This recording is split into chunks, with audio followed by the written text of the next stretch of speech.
Hello বন্ধুরা, বেশ অনেক দিন গ্যাপের পর বুঝতে পারছো আবার কোন ব্লগ নিয়ে চলে এসেছি। হ্যাঁ, আমাদের রাজস্থান ট্রাভেল ব্লগের আর একটা আকর্ষণীয় খুব সুন্দর একটা অংশ নিয়ে তোমাদের সাথে চলে এসেছি এবং কথা দিচ্ছি নেক্সট কয়েকদিন তোমাদের সাথে শেয়ার করবো এই রাজস্থান ট্রাভেল ব্লগের পার্টগুলো। আসলে এতটাই সময়ের অভাব ছিল যে একদমই হয়ে উঠছিল না, কিন্তু এখন আমি অসুস্থ এবং আমার হয়েছে চিকেন পক্স, তাই আমি একদমই কোনো কাজ নেই, আমি আলাদা হয়ে শুধুমাত্র শুয়েই আছি। তাই আশা করছি পরপর তোমাদের সাথে রাজস্থান ট্রাভেল ব্লগের পার্টটা আমি শেয়ার করব। তো আজকে কোথায় চলে এসেছি বলো তো? চলে এসেছিলাম রাজস্থানের উদয়পুরে অবস্থিত এই সুন্দর সাজানো উদ্যান, যার নাম সেহেলি কি বাড়ি। এটি নির্মাণ করেছিলেন মহারানা সংগ্রাম সিং, তার রানী এবং তার বান্ধবীদের আমোদ প্রমোদের উদ্দেশ্যে 1800 শতকে।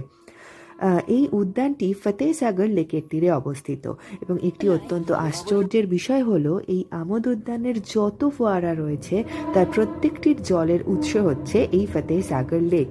এই বাগানের ভেতর রয়েছে বিভিন্ন সুন্দর সুন্দর ফোয়ারা, পদ্মপুকুর, মার্বেল প্যাভিলিয়ন এবং ফলের বাগান।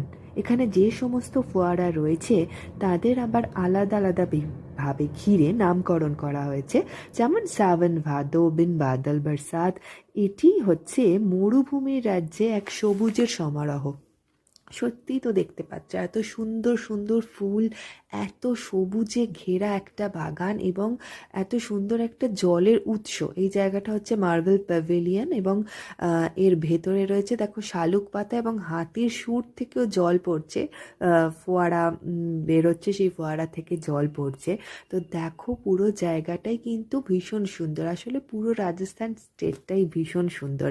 এখানে দেখো এই জায়গাটা হচ্ছে রাজা রানীর একান্তে কাটানোর একটু জায়গা। আগে এই জায়গাটা খোলা ছিল, কিন্তু বর্তমান প্রজন্মের ছেলেমেয়েরা তারা এটাকে নোংরা করে, লেখালেখি করে, সেই জন্য বর্তমানে এই জায়গাটিকে ঘিরে দেয়া হয়েছে। ভীষণ সুন্দর, ভীষণ সুন্দর লাগলো, ভীষণ আকর্ষণীয় লাগলো জায়গাটা।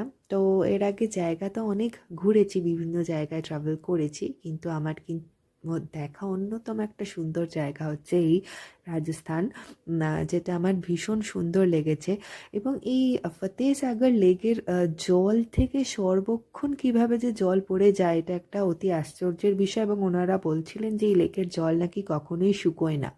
তো এই জায়গাটা দেখো, সম্ভবত এই জায়গাটার নামই হচ্ছে বিন বাদল বরসাত, মানে বর্ষা চলে যাওয়ার পরেও রাজা যাতে রানীকে বর্ষার অনুভূতি দিতে পারেন সেই জন্য এইভাবে এই জায়গাটি নির্মিত হয়েছে। মানে বর্ষাকালে যেমন সারাক্ষণ টিপ টিপ টিপ টিপ করে জল পড়ে যায় না, তো এই জায়গাটায় গেলেও তুমি সেটা অনুভব করতে পারবে। আসছি আরও আকর্ষণীয় ব্লগস নিয়ে। Bye bye.